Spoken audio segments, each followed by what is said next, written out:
এক হাত দিয়ে ক্যামেরা ধরছি আর আরেক হাত দিয়ে গরমের ভিতরে দাঁড়িয়ে দাঁড়িয়ে রান্না করতেছি। তো ওইদিকে তো রান্না বান্নাও শেষ। হ্যালো এভরিওয়ান, আসসালামু আলাইকুম। আশা করি সবাই ভালো আছেন। আলহামদুলিল্লাহ আমরাও ভালো আছি। তো প্রতিদিনের মতন আরেকটি নতুন ভিডিও নিয়ে কিন্তু আপনাদের মাঝে চলে আসলাম। তো আজকে কিন্তু রান্না করতেছি, দেখতেই পাচ্ছেন এখানে ঢেঁড়স ভাজি আর ডাটা দিয়ে আলু দিয়ে তেলাপিয়া মাছ রান্না করব, আর বিশেষ করে হচ্ছে সরিষার তেল দিয়ে রান্না করব। আমি কিন্তু আগে বিশেষ করে সরিষার তেল রান্না করতাম, তো ইদানিং রান্না করতে পারতেছি না। আমাদের যেখান থেকে তেলটা আনতো ওখান থেকে এখন তেলটা আনা হয় না, সরিষার তেলটা। আর ওই সরিষার তেল দিয়ে কিন্তু আমি আপনার হয়েছে বিভিন্ন জলপাইয়ের দিনে জলপাই আচার, আমের দিনে আমের আচার দিতাম। এবছর আর কি হয় কি না সন্দেহ, তা জানি না। যাই হোক, ওই তো সরিষার তেলে গরম করে এখন আমি মাছ ভাজতে দিয়ে দিতেছি, আর এইদিকে পিস ভাইজা আমি ঢেঁড়স ভাজি করব। তো ঢেঁড়স ভাজিও করতেছি, যেহেতু দুইটা চুলা।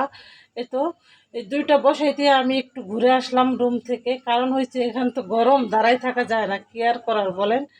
তো দাঁড়িয়ে দাঁড়িয়ে রান্না করি আর আপনাদের সাথে কথা বলি। আর এই তো এখানে মাছ উল্টি পাল্টি নিলাম, ভাজা হয়েছে, এখন উঠিয়ে নিব। আর ওই পাশের চুলায় তো ঢেঁড়স ভাজা আছে, দুই চুলায় তাড়াহুড়া করে রান্না করি, যত তাড়াতাড়ি চেষ্টা করি যত তাড়াতাড়ি রান্না করে যেন ওই গরমের ভিতর থেকে সরে যেতে পারি। আর এদিকে তো মাছ রান্নার জন্য সব ধরনের মশলা, আদা রসুন জিরা। আর আমি একটা কাজ করছি হেবিকার, আদা রসুন এবং কি জিরা তিনটে একসাথে মিক্স করে ব্লেন্ডার করছি, যার কারণে আদার কালারটা কেমন জানি একটু কালসা কালসা কালো কালো লাগে। যাই হোক, এদিকে কিন্তু মশলা কষে ডাটা দিয়েছি, ডাটা দিয়ে এই তো কষিয়ে নিতেছি বড় বড় মতন। আবারও আমি এই তো ক্যামেরায় এক হাতে ক্যামেরা দিয়ে আরেক হাতে দাঁড়িয়ে দাঁড়িয়ে রান্না করতেছি। তো কিছুক্ষণের জন্য একটু ঢাকনা দিয়ে ঢেকে দিয়েছেন, দেখেন ডাটা বাজিটা কিন্তু সেই হয়েছে, তাই না? তো এখন আবারও একটু ঝোলের পানি দিয়ে দিলাম, ঝোলের পানিটা ফুটলেই কিন্তু আমি বড় বড় মতন ভাজা মাছ দিয়ে দেবো। তো বন্ধুরা আমাদের সাথেই থাকো, আর আমাদের ভিডিওগুলো কেমন লাগে অবশ্যই জানাবা। আর তোমাদের একটা লাইক, তোমাদের একটা কমেন্ট আমাকে কিন্তু খুব উৎসাহিত করে ভিডিও বানানোর জন্য।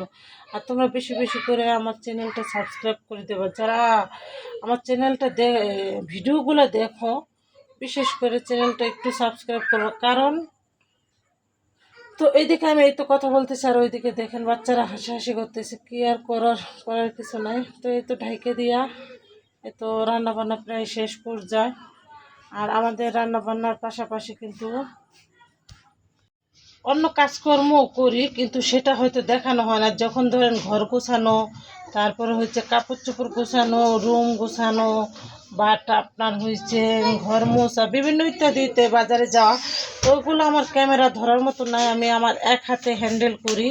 তো যার কারণে আমি বিশেষ করে আমার রান্নাবান্নার ভিডিওটা আমি যতটুকু পারি শেয়ার করি। তো আস্তে আস্তে চেষ্টা করব সব কিছু করার। তো বন্ধুরা কেমন হলো অবশ্যই জানাবো।